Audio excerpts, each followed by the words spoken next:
Welcome, everyone. We're so glad to have you all here. If this is your first time to Fabled, we wanted to just thank you for coming. We're really excited to have Laura here with us tonight. Some quick housekeeping. We want to thank you guys so much for bearing with our AC in our largely ceiling building. It is trying its very hardest, and we appreciate you bearing with us.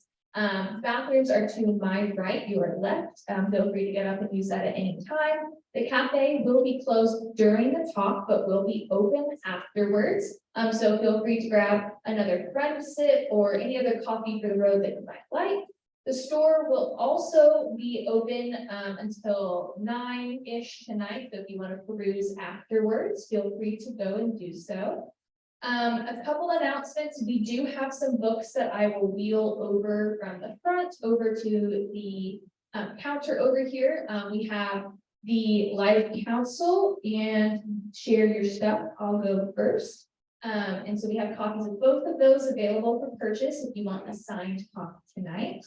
And yes, tonight we have Elizabeth Barnhill. She is our adult book buyer here at Fabled, and she will be leading this discussion with Laura. So here she is.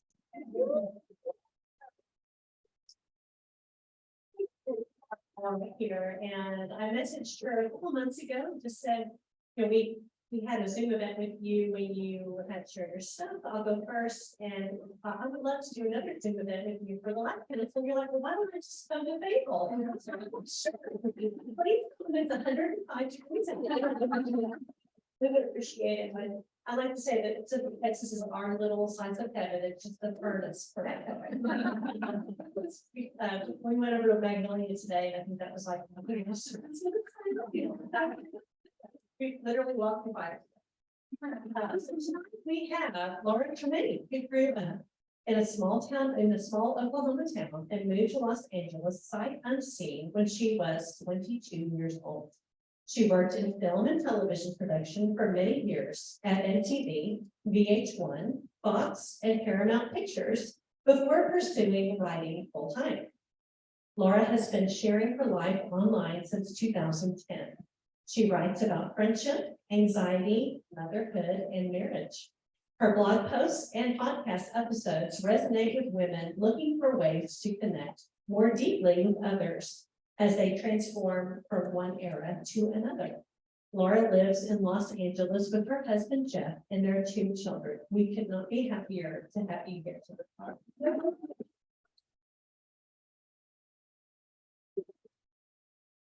And my first question, feel free to jump in anytime here, but tell us, we'd like to know a little bit about your life before you became a writer, and how did your background inform your writing? That's a big question. I'm so surprised in the audience. I'm right now spotting for this very second. And then my life council member Kara came with me, and I'm just so happy to be. She flew here to be with me. Being in person after doing so many Zooms for shared stuff has been like so amazing to meet you in person and to see you and to hug you and to talk to you. I know a lot of my secret stuffers are here from my community, so if you're a secret stuffer, please tell me after. I really want to meet everyone. So anyway, thank you for being here. This is beyond. I'm going to answer your question now. Okay, a little bit about my life before I was a writer. Well, that's funny because I feel like I've always been a writer. It started in my spirit. I started reading really early. I read widely. I've talked about forever. I started reading Stephen King in like the 4th grade. So I always wanted to be a writer. I've actually turned out to be not the type of writer of books that I actually read, which is unusual. I mean, I'm like too personal growth, and I like read memoir. My books are a little bit of a hybrid of those. That is not what I pictured when I was, young and said I wanted to be a writer. I always said I was going to write fiction. But I lived in a really small Oklahoma town, and in the 80s and 90s, like I always knew that I wanted to live in a big city. I still really connect deeply to the country and to Oklahoma in particular, but there was something about me that was always drawn to Hollywood for sure, but also more like just being like in a place that the whole world looks to. Like I wanted to live in a city that was like New York or London or LA, like I was always drawn to that. So when I moved to LA after college, I thought that that was gonna be like a phase. Like I thought I was gonna move out there and be a writer. I didn't know what that meant because I didn't really wanna be a TV writer or a movie writer, but I felt like that was a place where writers were. Like it felt like Los Angeles or California in general. At the time, in 2001, I felt like that's where a lot of creative energy is. Like that's where I can meet other people who want to be writers. Like I didn't know a lot of people who wanted to be a writer. And then I got derailed into film and television for a while with production. When I finally decided to actually start writing, it was when I was blogging, and I started a mommy blog in 2010, the beginning of 2010. And by that time, you didn't need to be in LA to be a writer. I mean, maybe you never did, but like the best thing about blogging and the internet was that anybody could be creative and put their work into the world. And so I had moved out there to be around other creatives, which is still true. Los Angeles is full of creative people. So is everywhere else, right? And so it was, I don't want to say it was a misalignment or anything, because my life was taking a beautiful direction that I needed all of those steps to get there, I guess. But it was never necessary for writing. Like anybody could write, anybody can write. Best thing about the internet. And blogging, without any formal training in writing, definitely, because I hadn't written, I never ended up in a writing room in Hollywood. Blogging that anybody could do right away, like it was, you had an immediate audience, maybe not a big one, but like you were immediately writing for an audience. We talked about this a little bit earlier today, of how amazing that is about the internet, because I think before the internet age, you were writing for a teacher, you're writing for an editor or a publisher, and now you can write and people are gonna read it. There's the ability for people to read it right away, and you can learn, this hits, this doesn't, I'm good at this type of writing, this isn't working for me. And so blogging like really brought that, like that was like the best way for me to learn what type of writer I really was, because I hadn't really tried much writing before then. I didn't write much in college or anything like that, even though it's my dream. So I do feel like that's an advantage to my age and the modern age of like anybody can try it. There is no more gatekeepers in the same way. And so, and then blogging led to podcasting, which then ultimately led to writing these books. I think that I had the podcast to get to the place to write these books. I tried to get a book deal during my blogging days, and I didn't. I got a lot of rejections during that time. That's sort of a different story, but I always feel like it's important to say, because I feel like it's not always like a linear thing, like, well, you build an audience and you write, so therefore someone will pay you to write, or you can write a book just because you're able to write in one format. And that just didn't translate for me. I really had to go through like a lot of different sort of steps, including podcasting, where I found my voice in a different way. And then I was able to write these books. And I will try to not answer all of your questions that but I do like talking about that, because I do want people, I feel like everybody, not everybody, but a lot of people want to write, or a lot of people want to be able to express themselves. And there's a lot of bad to the internet sometimes, but there's also a lot of good. And so I always want to like sort of share that part of the story, getting to be able to write these books. I know we were talking about those mommy blogs really saved us years ago, and kind of our touch point, sanity touch point, when we maybe couldn't go out as much. So that was very interesting. But can you tell us a little, first of all, who has read The Life Council? For those of you who have not read it, can you give a brief, or it doesn't have to be brief. We'll kind of give you the book and what people can expect from the book, and maybe even how you would like people to use it. So The Life Council, the subtitle is 10 Friends Every Woman Needs. And I feel like when people read the subtitle, they immediately are like, back on the shelf, please. Like, not for me. 10 friends sometimes can feel really daunting. You might feel, I've never had 10 friends. I'm not gonna have 10 friends. I'm not interested in having 10 friends. The subtitle, I think, can bring up a lot of emotions, sometimes lack, or sometimes just like, not everyone's gonna think about this. the way that I have, if you're managing friends better than I was. But the purpose of the book is to alleviate a lot of the loneliness that I kept hearing from people over and over again. So back in my blogging days, and then when I also started podcasting, I would hear from women all the time, and because I would write about friendship. In fact, my blog, that was a mommy blog-ish, sort of. I didn't write only about parenting, but when I would write about friendship, because I started that blog out of a place of loneliness, and so I would write about how I hadn't met my people in Los Angeles, and I thought having a baby would just bring mom friends out of the woodwork, and it didn't. And I just was really struggling for a long time. I had dear, lifelong childhood friends, college friends, but I really struggled to make local friends, and this was something that I wrote about on my blog. Every time that I wrote about my own loneliness, I got messages and comments and all kinds of an outpouring of people who felt the same way. They had not made friends in their community, or their friendships were changing post-college. This was a long time ago for me. Or whatever was happening in their friendships, it was a pain point. And that was consistent every time I wrote or spoke about friendship. So I always knew that I wanted to write about friendship in a specific way. My first book, Share Your Stuff, is a bit of a different message. It's about sharing yourself, finding your voice, using the prompts and the methods that I talk about in that book to be able to share your own story, and then I share my story.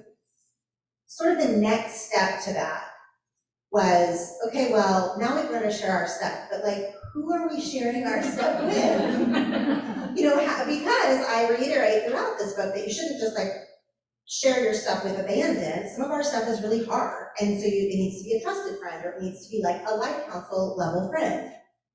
And so I did want, it's kind of, you can read the book standalone, they don't have to go together, but it was sort of like, all right, well, what's next? After my time of loneliness, like I said, I always had a lot of friends, but one of the ways that I sort of got out of this cycle for myself was, and after some friendship missteps that I made, which I write about in the book, some friendship struggles that came out of mistakes I made in friendship.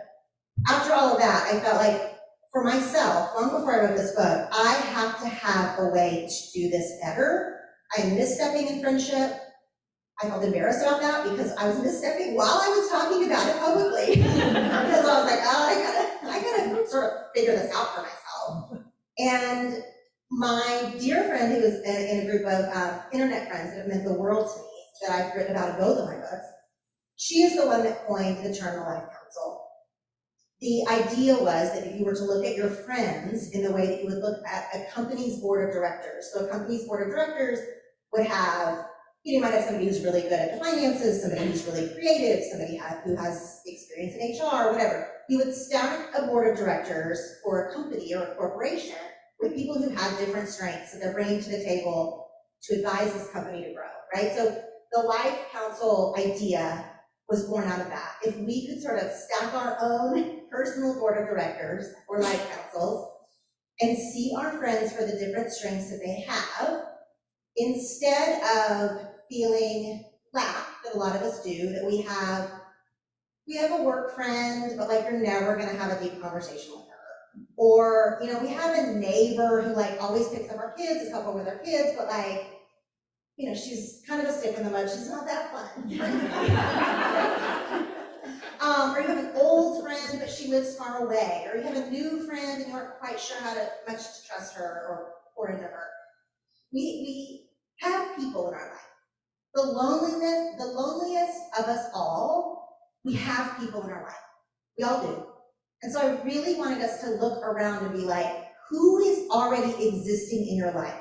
There's nothing in this book that is sending you out to make 10 new friends. There's nothing in this book that's even sending you out to make 1 new friend. I want you to look at existing people in your past, because some of the friends that I write about in the book, you might not have right now. You're not always gonna have a mentor. Depending on your work situation, you're not always gonna have a business bestie. Like, some of them are seasonal, but we all have people. You're all surrounded by people. And I wanted to elevate those relationships that we are often dismissive of. Like, we feel lonely, but there is a mom who's at the same volleyball game as you are every single Saturday. you have dismissed her because she doesn't dress like you, she does a different vibe than you, her, family life seems different, whatever. We sort of dismiss people who are already in our life, and then we claim we're lonely. And I believe that we're lonely. Like, I believe that we have those feelings. But I also am like, but also we are surrounded by people, all of us. We go to yoga every Saturday, and then we boogie to our car and get home as fast as we can to scroll social media. And I promise you, there are people at your same yoga class every Saturday morning who are also there and also boogieing to their car. So you can like look around and be like, hey, we're here together every week. What if we got coffee after, or whatever?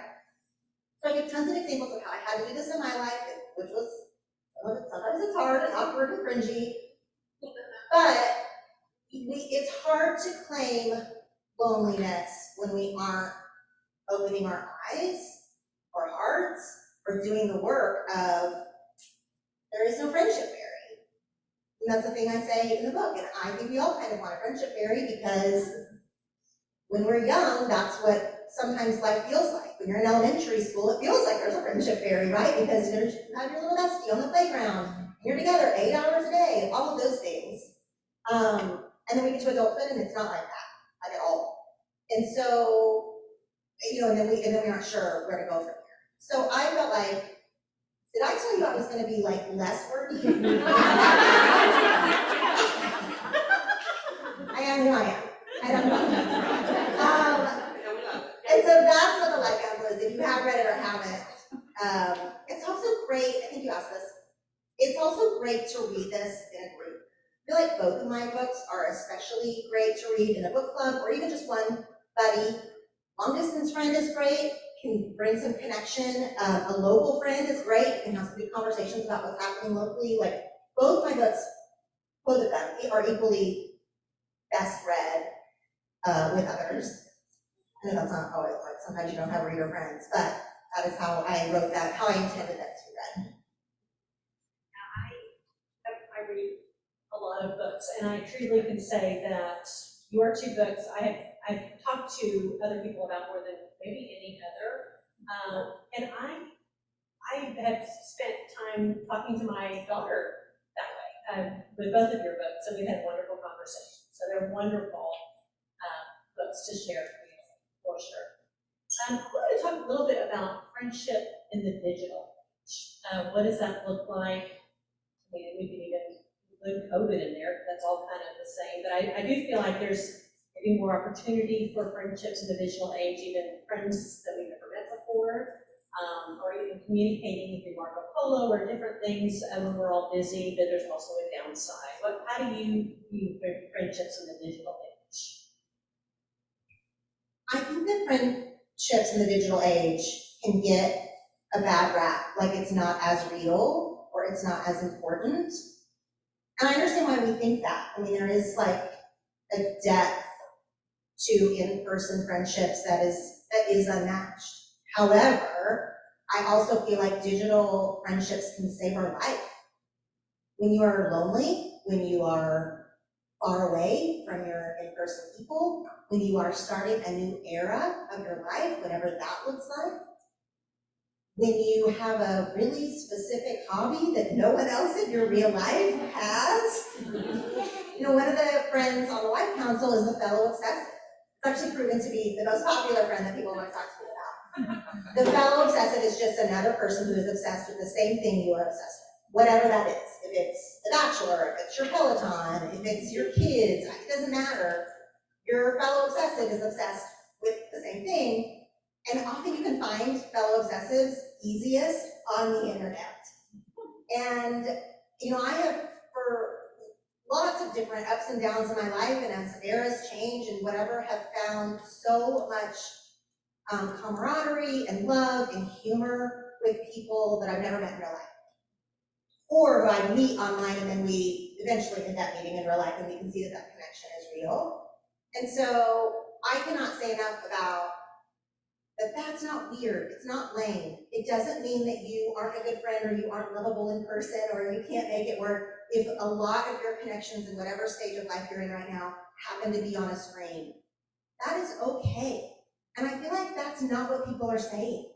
a lot of times people are saying, like, it's not real if you can't hug them or something. I don't know, like, that people are like, well, what if they're scamming you? What if they're catfishing you?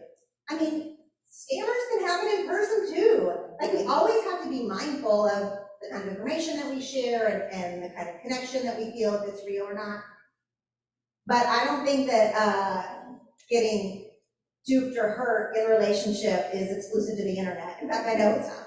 So I think that using the internet, again, using it for good as an avenue to find your people, or as an avenue to feel connected so that you're not going to bed lonely, that you feel seen, that you're able to share your stuff. Like, there's so many ways.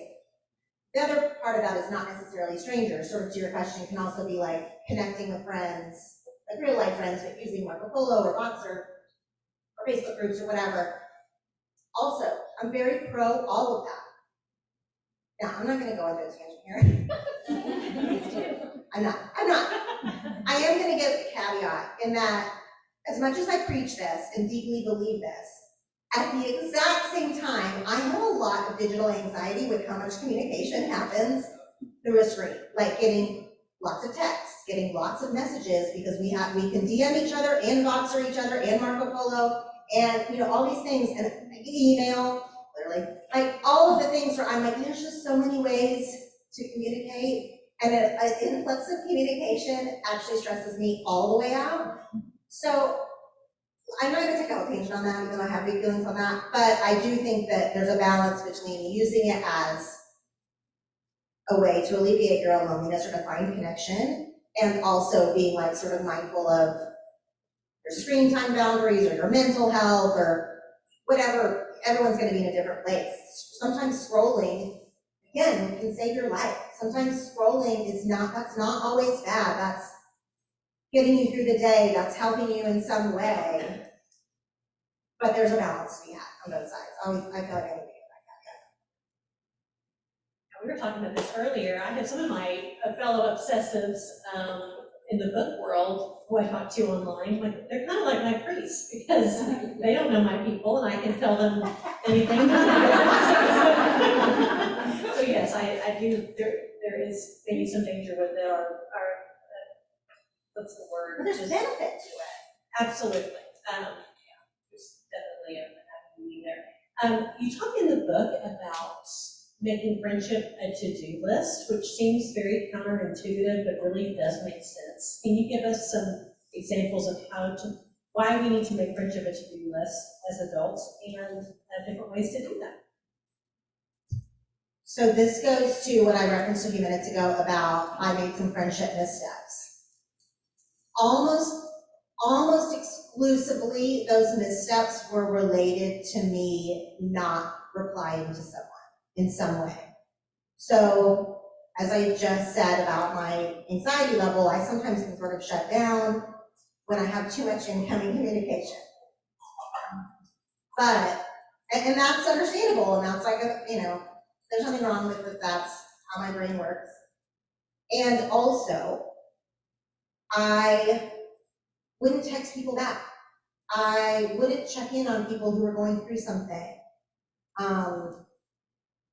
And it really started to affect my friendships in a way that, one of the stories that I tell in the book, and this happened in a couple of different avenues in my life, with different friends and different friend groups, like I sort of bopped over the head by how badly I was doing this, when, in a few different ways in the same time period.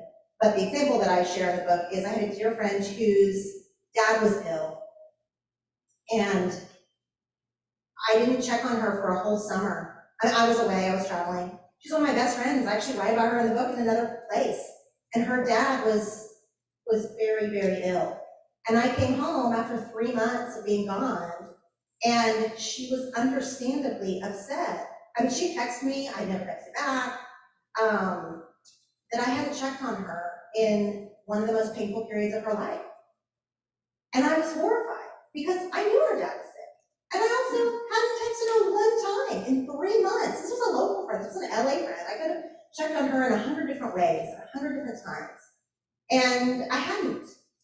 And it was really painful to me that my actions were not reflecting what was in my heart. I was having a hard time matching how I felt about people, or how I talked about them, or wrote about them, and what was actually happening, and that I was not being a good friend to her. Another example I gave in the book, this happened around the same time period, is another friend did an enormous professional favor for me. I mean, y'all, an enormous professional favor. She went out of her way, it was a big deal. And she had emailed me, like when she was done with it, or that it had happened, and I literally did not email her back. What? Like, this was, she had really stuck her neck out for me, basically. I did not reply to her. She also called me out on it and was like, hey, I haven't heard from you, and this makes me think that you're like unappreciative, or you didn't like it, or whatever. And I was like, I'm so sorry. Again, horrified. This was all happening in sort of the same season. And I was like, I have got to get a hold of it. I'm not doing this right. I'm replying to DMs to strangers more than on Instagram than I am to my real life friends who have needs and pain and that I care so much about. And so I had to start putting my friends and my connection list on my to-do list. So I have a notebook, I still like to write down my to-do list, and every day I have a personal to-do list and a work to-do list, and then I call it a connection to-do list. And this is just like, check on Tracy, Fox Kara back. Like, I have to tell myself, and I'm embarrassed about it. I mean, now I'm okay with it, I wrote about it. But I was embarrassed about it to be like, I don't think other people have to put on their to-do list to text their friends back. Like, other people do not appear to be struggling with this in the same way I do. I wanted it to be more organic. I wanted to reach out to my friends every time I thought lovingly of them, but I actually was not doing that. And so I had to bridge the gap to make my actions match my heart. And so I started putting on a to-do list. I didn't tell anybody about this. This was before I wrote this book. This was a way for me to like pull myself together, basically. Well, one of my friends, I ended up telling her, this is the third friend, it's a totally different person. I ended up telling her that I had her on my to-do list. Why did I tell her? I don't remember why I told her. She was like offended that she had to be on my to-do list. She was like, I don't want to be a chore. Now, she had a point, but I also was like, I thought you would be flattered. But I'm trying, this is me trying. And she was like, she didn't see it that way. And so we kind of had to meet in the middle, and she doesn't feel this way now. But like, I guess I'm saying that part because if this is also you, maybe don't tell people. Maybe just secretly make this adjustment. Because not everybody sort of takes it in the same spirit of which you mean it, but it really mattered to me that I was dropping the ball. And I felt like a bad friend, I felt like a fraud, that I was talking so much about connection online, but I actually wasn't making connection work in my life very well. And I had to, make that adjustment. That was probably 2 years before I wrote this book, and that's so that I felt like, okay, it's pre-pandemic. So enough so that I felt like, okay, I don't feel quite as ashamed about this. I feel like I can talk about this with others, because I can't be the only one who unintentionally ghosts people, or who gets overwhelmed by the digital communication so they just shut down, or who forgets to check on their friends because, we didn't used to have as many friends. I mean, you used to have a very small circle, and now we have big circles, which is lovely. We have big communities, and we have the whole wide internet. But it also means you have to make adjustments. Yeah, I love when you talk in the book about it's better to believe the best. People have the best intentions, and it's so much easier to believe the best than to fear the worst. So, and I love how vulnerable you are in sharing that, because I'm sure a lot of people feel that way and just feel like they're the only one. We talked a little bit about this earlier, but I'm going through a big life transition after 23 years of having children at home. They're all gone, except in summer, they're all it really has changed friendships quite a bit. And my daily friends were my friends who we did football together or PTA. And that has really changed my life, more my daily people, when people ask me at work every day. So how do you feel that the Life Council will morph over time? Do you feel like it's, the same, or do you feel like over time it's gonna change for you?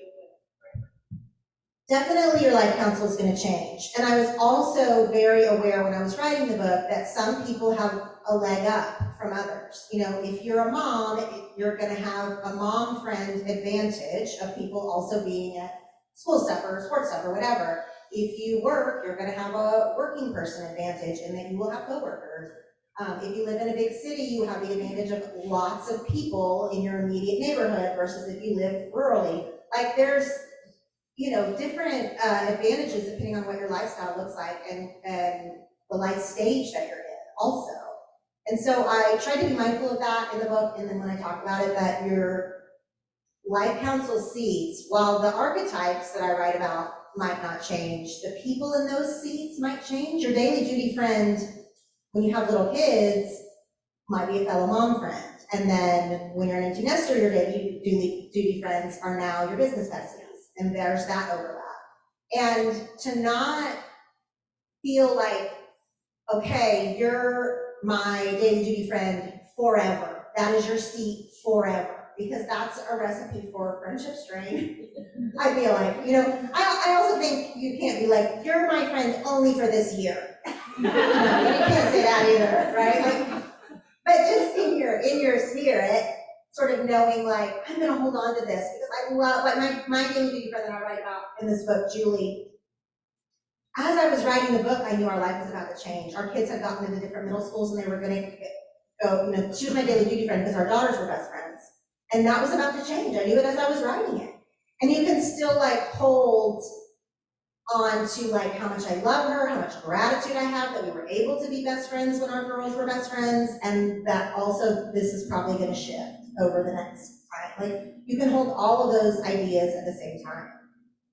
And then, this is a biggie, one of the seats on the Life Council that I write about, one of the most important seats that I write about on the Life Council is the empty chair. And it is part of exactly what we're talking about in that friendships change. I write about the empty chair in two different ways. One, I wrote about friendship breakups, friendship loss, when that chair has been vacated, at your choice or not. I wanted to give a lot of space for the pain of that and to like acknowledge to people that if you have gone through a friendship breakup, that can be just as painful as any romantic breakup you'll ever go through. I wanted to give enough space for that. And in fact, Jerry Lynn, who's here on the front row, she did an episode with me about her friendship breakup. It's one of the things to tell you that is beautiful that you're able to share that story. I want people to know that if you go through a friendship breakup, it's not just like, oh, there's a million fish in the sea, like find a new friend. No, this can be a really heartbreaking loss for people. So that's one side of the empty chair. But the other side of the empty chair, more to your question, is that you always have a seat open for a new friend, for a new stage of life. It's like keeping the light on for that best new friend that's gonna come and take a seat as a mentor, or as a new friend, or as a new business bestie, or however your life changes, or however her life changes. She moves to town, she's the new one, and that you have a seat open for her. The empty chair represents like sort of a memory and also hope. And I really care about that seat on the Life Council, that we always have an empty chair. We do not keep our circles tight. I've had women say to me like, basically they sort of say it nicely, kind of, but they're basically like, I'm good. Like I have my friends. And I'm gonna be like, what? Why? Like, you're missing out on someone amazing. And someone else is missing out on you. Like, keeping an empty chair, keeping an open seat, keeping, as Glennon Doyle teaches us, to like have a horseshoe and not a circle, where you always have a space for someone, I think also goes back to alleviating loneliness. Because let's say that your life changes in a way where you don't have the same business besties, you change jobs, you change cities. whatever happens in your life, where your life council members have shifted a bit, if you don't have an empty chair, the spirit of an empty chair open, you're gonna get mired in loneliness. Again, like you're gonna go through a whole new cycle of it. It's almost like you're just keeping your hands open, you're keeping your heart open for the best people, and let them really get to receive that. And I love, if you have tips in the book, that could be more too. All right, I have one last question. We're gonna open it up to questions in the audience. I wanted you to just talk a little bit about your Patreon community and your Instagram. So you can promote yourself. And I also love, because I'm sure most of us here are readers, and I love that you do the 20-minute reading experience even with you. So I would love for you to just open it up and tell us what you're doing and how we can follow you and support you. Okay, so you're asking my 20-minute reading timers and my reading? So Yeah. you kind of do. Two different things. Yeah. Go ahead. You should choose. I'll take over. Quickly, if you have not heard me be a total evangelist about the 20-minute reading timer, I think it will change your absolute life. I learned about 20-minute reading timers when I was breastfeeding my child. Full disclosure, I had a lot of trouble breastfeeding. It was really hard for me, and so I would time myself, and I would do like 10 minutes on each side or whatever. I know. And when I would do that, because it was hard for me, I would read, like to make the time go by. And I realized that in those 20-minute sessions, several times a day, I was getting a lot of reading done. And I was like, this is kind of magic, actually. You can read more than you think you can in 20 minutes. And so a lot of people message me all the time online on Instagram, like how they can read more. How do I read so much? Like, they want to read, but they can't. Like, people have all the things. And I'm like, 20-minute reading timer will change your whole life. When the timer goes off, you can be like, great, I did it. I'm done for the day. Reading is free. Everybody has 20 minutes. You can do it. If your timer goes off and you're like, well, I'm in the middle of a chapter. I want to keep going. And you keep reading.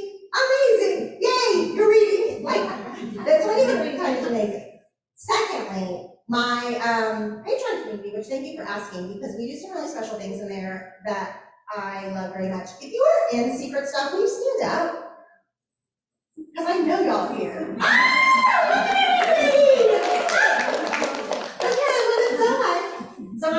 It's called secret stuff. Secret stuff, don't be dumb on the internet. Like, secret is relative.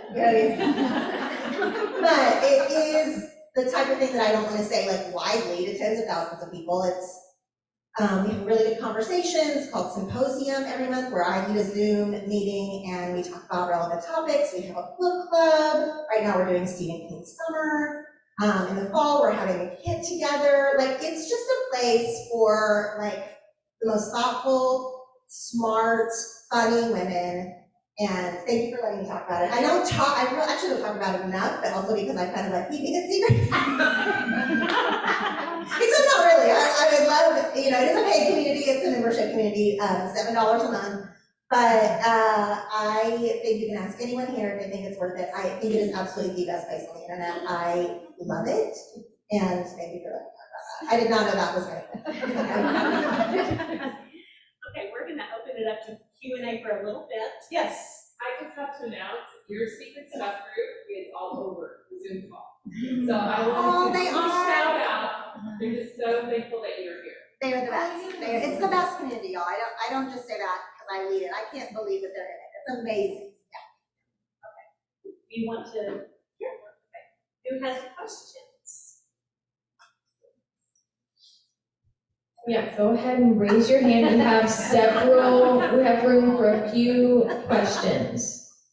Yeah, go ahead. I was curious, you have talked about the different archetypes in the Life Council, and you mentioned, I think in a podcast, about how you were debating including the fellow obsessive because you didn't know if other people would resonate with it as much. I'm curious, were there other archetypes that you debated including but did not? That's a great question. Yeah. That's a great question.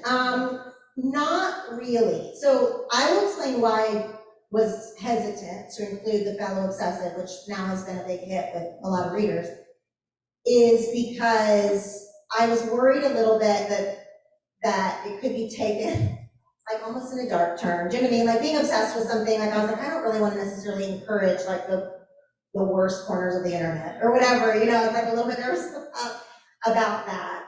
But my editor, when she was looking at the different, I had actually written a draft of it, and she was like, this is my favorite one. And so I ended up including it. The rest of them, I don't really have one as specific as that to answer your question that didn't make the cut, but I'll just speak for a second about how I came to the 10 archetypes. So when I sat down, I literally sat down on my floor with like 3x5 note cards. Emily P. Freeman taught me this trick. If anyone follows her, she basically taught me how to write a book in this way. And I just wrote down on each note card a different, either actual friend in my life, so I wrote down Kara. Before I wrote about Kara as an old friend, I just wrote down on the notebook, like, I want to write about Kara. Like, she's on my life council, but I don't exactly know what I would call her, for example. So I had note cards where I wrote either specific people or roles in my life that had mattered. So like a mentor or something like that. And then I like put it together like a jigsaw puzzle. Like I was like, okay, well I think old friends matter. Because friends like, our old friends especially, for example, Kara could have fit multiple categories. You know, I mean, we've never been business besties, but like, you know, she could have fit like different categories. So it was like a jigsaw puzzle of me sitting, and this took weeks, you know, this wasn't like one time, of trying to figure out who mattered in my life and why. And so this is actually a really worthy exercise to do for yourself, because my 10 archetypes, I think they're pretty universal. I tried to make them universal, but like they might not really match yours for whatever reason. And so if you're just trying to sit and make a list of the people in your life who have mattered from childhood to now, and think about why they mattered. Like, was it because, if you had a neighbor childhood friend, what was really special about that friendship? Was it simply proximity, which can matter? Or did you both have divorced parents? Or, you know, were you both in the same sport? I don't know. So when you are sort of, I would love for people to do this actually. When you're brainstorming, before you're necessarily seating people on your current life council, when you're just brainstorming all the people who have mattered in your life, and then try to really think about like, but why did they matter? What was our connection beyond, you know, something that might have been really obvious? Now, the most obvious thing also might be the answer, but was there something else there? Did we share a sense of humor? Were we both creative? Whatever. It's really gratifying, actually. And as I'm trying in the book to make people realize, not that they're not lonely, but that there's a lot of people in their life that's available to them. When you look back at your past and you can kind of do like that, it fills you with a gratitude, actually. To be like, I loved that childhood friend. I loved that college friend. I loved that summer camp friend. It's okay that we're not in touch anymore or whatever, or we're only in touch on Facebook these days. And you like, you know, I like really believe energetically, if you feel that sort of gratitude in your heart, it really helps to open your eyes to who is around you currently. It almost like puts you in a posture of seeing people around you differently. And that's what I did, that's how I did it to write the book, basically. I mean, I made these up. I made them up. Like, there's nothing scientific about it. There's nothing deeply researched about it. Like, this was my own experience. And don't be legalistic about it. Your exact life council members are not going to be the same as mine, possibly. I hope that it gives you a jumping off point. But it's just such a worthy exercise to do that, to really think back on your past friendships and what was special about them. I think we don't do that. We're just like, yeah, that was my best friend in college. And then we don't like maybe examine, we're like, why is she your best friend in college? Or you? Yeah, it's a worthy exercise for everybody. I would love for y'all to try it and tell me. Tell me August. We can go. Go ahead. I guess mine's two-parter, if that's okay. One, I know in one of the books, or maybe both of you, talk about Andy, Drew. So kind of, can you talk about men and what role they play of friendship in your life? And like, did you ever consider putting a man on your life council, and what that would look like? And then the second part is siblings and familial relationships. And like, did you kind of ever think, how did those sometimes play a role in life counsel position and also maybe a sibling or a cousin or something. And also my husband is not my best friend. Yeah. So you knew where I was maybe gonna go with the family. I'll start with Drew. He's my oldest friend in the world. We met in 3rd grade. I write about him and share your stuff. And that when he came out as gay in 2000 and like, I don't know, 2-ish, so give me grace, this was a long time ago. It was an absolutely life-changing moment for me, and I changed my immediate stance on all things gay rights in an absolute hot second. Because a person I loved in front of me deeply was telling me he was gay. And so then it became about nothing else for me. It was immediate, and it changed my whole life. And I write about that and share your stuff. And so he is sort of on a life counsel for me, and that he's one of my oldest friends.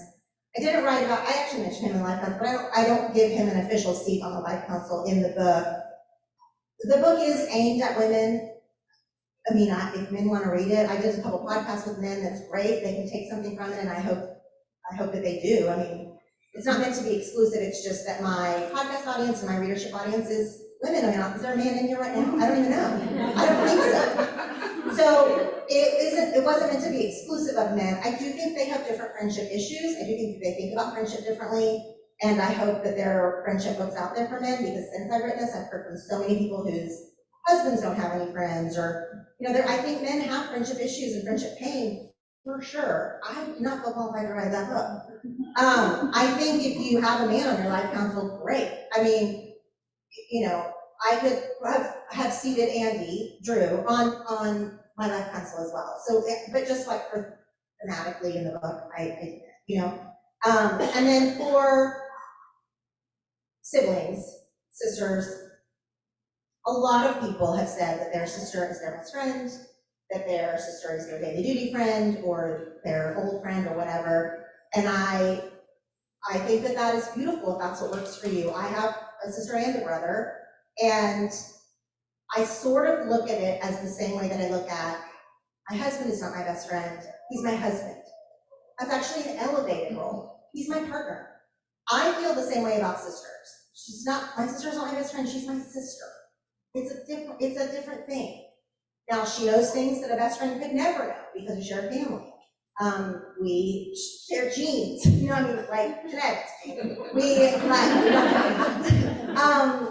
We have something incredibly special that is different from friends. That is how I am choosing to look at it. I understand that a lot of people don't agree with me and that your husband isn't your best friend. A lot of people disagree with me on that. Which is fine. I mean, I understand that's the dynamic of that relationship for you. Same with siblings. I feel like the whole book is about sort of categorizing people. And not in a bad way, not in a ranking way, not in a way that diminishes anyone, but in a way that, like, I hope elevates your relationships. I feel that same about siblings, cousins, whatever, of like family is family, it's kind of a different thing. You could write a whole different life counsel type book about family only, you know? But, so that's how I look at it. But for people who have that crossover, I'm not telling anybody how to do their life counsel. Like, and I mean, I know that you weren't even implying that, but like, I don't want people to feel like, oh, that's what I mean about it. Don't be legalistic about it. Like, if that doesn't work for you the way I've explained it doesn't work for you, then make it work for you. The whole point is that I want you to feel less lonely. If you feel less lonely because your connection with your sister is the deepest of anyone, she's the most important person there in your life counsel, then you are so lucky. Like, great. Amazing. Why would anyone take that away from you? That's beautiful. Make all of these concepts work for you. I'm not like making a hard line on any of this. I really just want people to feel a connection and give them some tools to talk about it or think about it. I kind of ran ahead of time because I was wondering if the husband is not my best friend was a controversial topic.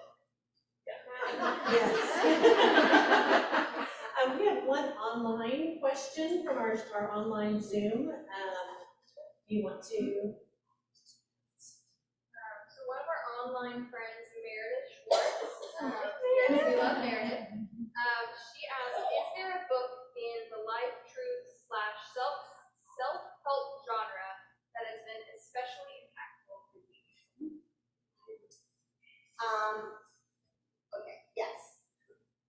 Yes, a lot. I mean, I started reading, I was an Oprah devotee in the 90s. She's like what started me on a personal growth path. Like, that you could think like this, because I feel like my mind and spirit and heart already thought like that. So I felt like she was such a leader in like, personal growth isn't cheesy or dumb or whatever. Of course, Brené Brown, but let me tell you the book I'm going to talk about. It's my favorite nonfiction book of the year so far, besides my own. And it's called The Perfectionist's Guide to Losing Control by Catherine Morgan Schaffner.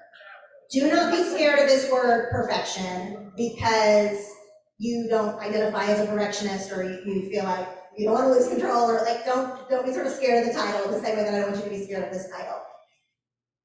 Catherine Morgan Schaffner, who I do not know, she writes about perfectionism in such an eye-opening way to me, in the way that when Brené Brown started first writing about shame, and we were like, I don't identify with the word shame, half shame, whatever. And then when you read Brené Brown, you're like, oh yeah, we all have shame. Like, that's fine, so much shame. Really changed the way that we think about that word and trauma and all this kind of stuff. I feel like the same is true with this book. Even if you don't think of yourself as a perfectionist, we all have things that we are very particular about.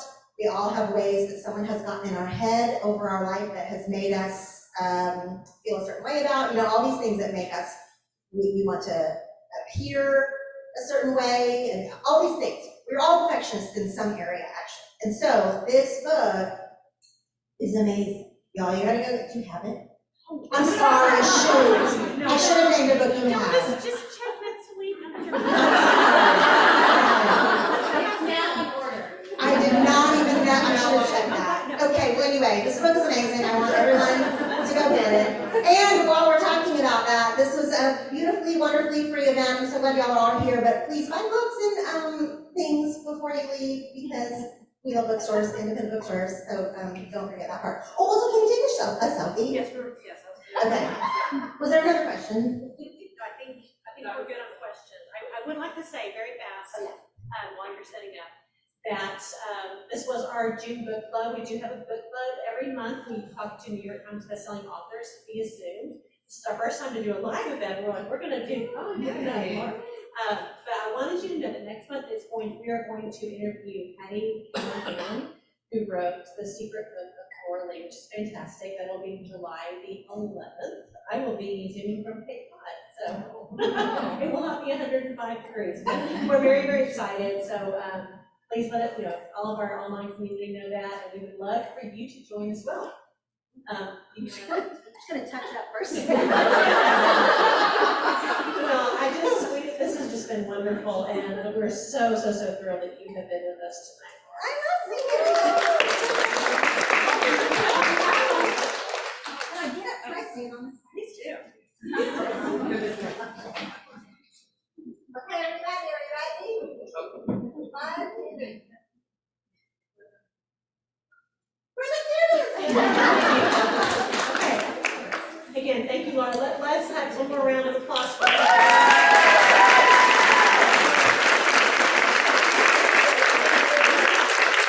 I'm going to turn it to Haley for some instructions on how to line up for, Okay, so couple announcements.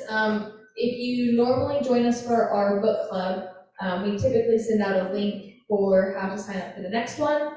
You can find that online on our events page. It'll have the Zoom link that you can sign up to watch the Zoom for Patty Callahan Henry, and you can also order the book online. We will be sending that out to all of our friends on Zoom. Yeah, the book is right there if you'd like to buy it tonight. But for tonight, we do have a few books left of Share Your Stuff. I'll go first, and we do have some left of the Life Council, so if you'd like to get a signed copy, please feel free to get one from behind the counter over here. We're going to line up starting where I am, and we're going to go that way, down this hallway, towards the door. And we will have people giving you a sticky note to put your name on it so that we can get this line moving. We want to respect Laura's time, and so we're going to try and get things rolling. But we will also be coming to try and clear out some of these chairs so that way you don't feel trapped in your seats. Thank you guys again so much for joining us tonight.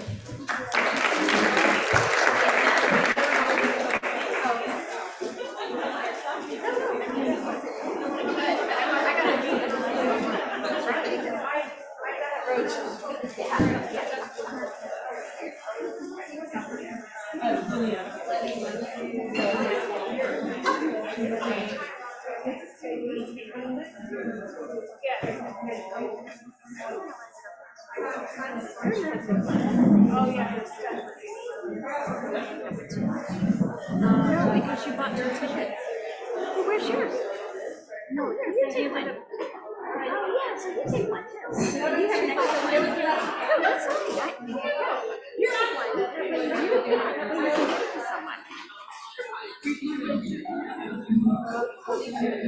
Oh gosh, John, I mean, this is for a while. I'll move this out of y'all's way so you guys don't take it out.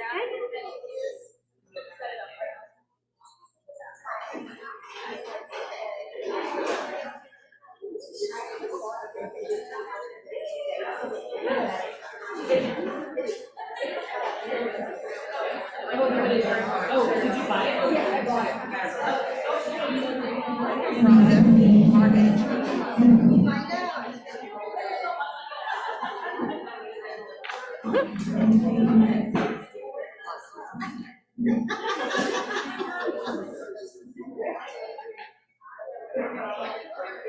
Cindy's here, you guys.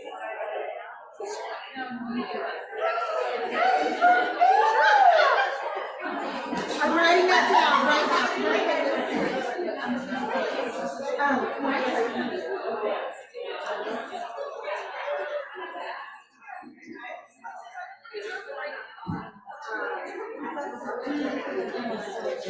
Astrologer told me that. Literally so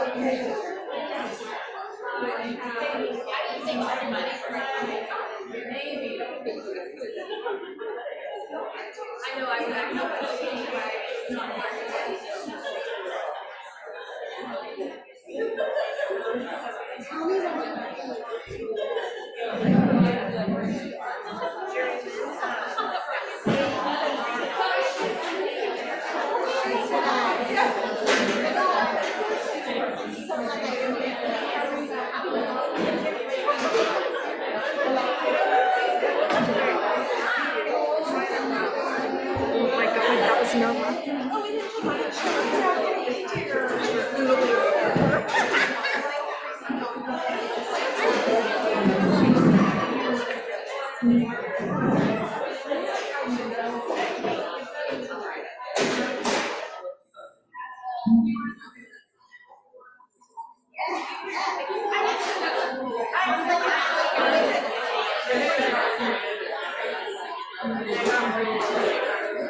Thank you.